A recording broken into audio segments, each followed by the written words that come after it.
নমস্কার বন্ধুরা, আমাদের হেসেলের আরেকটি ভিডিওতে আপনাদের সকলকে স্বাগত জানাই। আজ বানাবো এঁচোড়ের তরকারি।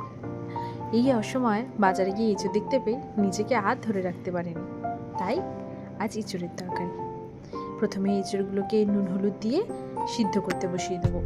এরপর কড়াইতে তেল দিয়ে তাতে টুকরো করে রাখা আলুগুলো ভেজে নেব। আলুগুলো বেশ কড়া করে ভেজে নিয়েছি। এবারে দিয়ে দেবো সিদ্ধ করে রাখা এঁচোড়। এঁচোড়টা ভাজতে থাকুক, ততক্ষণ আদা রসুন আর কাঁচা লঙ্কা মিক্সিতে বেটে নেব।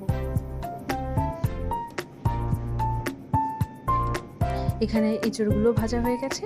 এবারে আমি কড়াইতে দিয়ে দেবো জিরে ফোড়ন ও শুকনো লঙ্কা ফোড়ন, দিয়ে দেবো পেঁয়াজ কুচি। পেঁয়াজটা ভাজা হয়ে গেলেই তাতে দিয়ে দেবো টমেটো কুচি।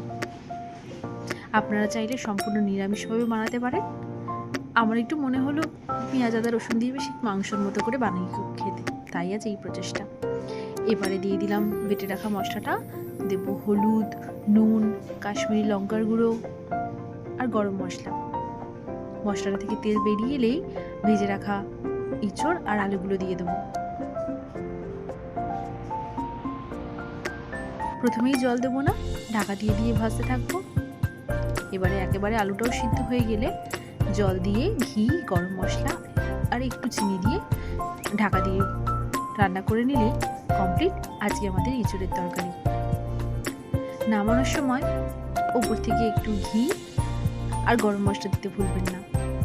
আমি আমার ফ্লেভারের জন্য ওপর থেকে একটা কাঁচা লঙ্কা চিড়ে দিয়েছি।